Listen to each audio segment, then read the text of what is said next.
मी Punjab duck हवामान अभ्यासक मुक्काम पोस्ट गुगळी धामणगाव तालुका शिलो जिल्हा परभणी. मी आहे माझ्या शेतात आणि हे माझ्या शेतातलं सोयाबीन आहे. हे जवळपास आहे 13 जूनची पेरणी आहे. आणि 13 जूनची पेरणी असताना तुम्हाला एक सांगू इच्छितो की सोयाबीन पेरलेलं आहे, 16 इंचावर पेरलेलं आहे. 16 इंचावर पेरताना खत दिलेलं आहे आणि पेरणी केल्याच्या नंतर 72 तासाच्या आत याला तणनाशक मारलेलं आहे. कारण की एक तणनाशक निघालं आहे 48 तासाच्या आत मारायचं, त्याच्यामुळे ह्या शेतामध्ये तण देखील झालेलं नाही. म्हणून हे तुम्हाला एक सांगू इच्छितो.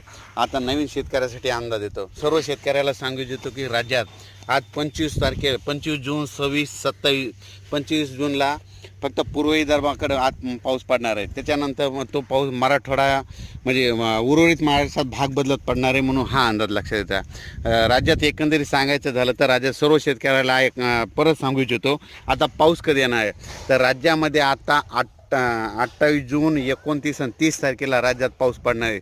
सगळ्यात जास्त पाऊस पूर्व विदर्भ, पश्चिम विदर्भ आणि त्याच्यानंतर जळगाव, संभाजीनगर, उत्तर महाराष्ट्राकडे तसेच कोकणपट्टीकडं हा पाऊस जास्त असणार आहे.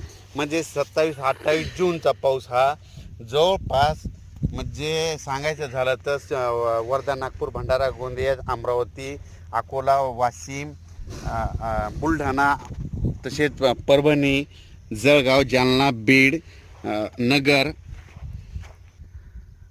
नाशिक, धुळे, नंदुरबार त्याच्यानंतर कोकणपट्टी ह्या भागामध्ये जवळपास 27, 28, 29 जूनचा पाऊस चांगला पडणार आहे. म्हणून हा अंदाज लक्षात घ्यायचा.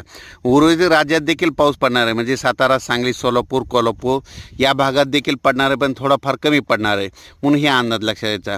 राज्यामध्ये सांगायचं झालं तर 27-28 जूनचा पाऊस राज्यात ठिकठिकाणी जोराचा पडणार आहे, ओढे नाले वाहणारा पडणार आहे, पण भाग बदलत पडणार आहे. म्हणून हा अंदाज सर्व शेतकऱ्यांनी लक्षात घ्यायचा.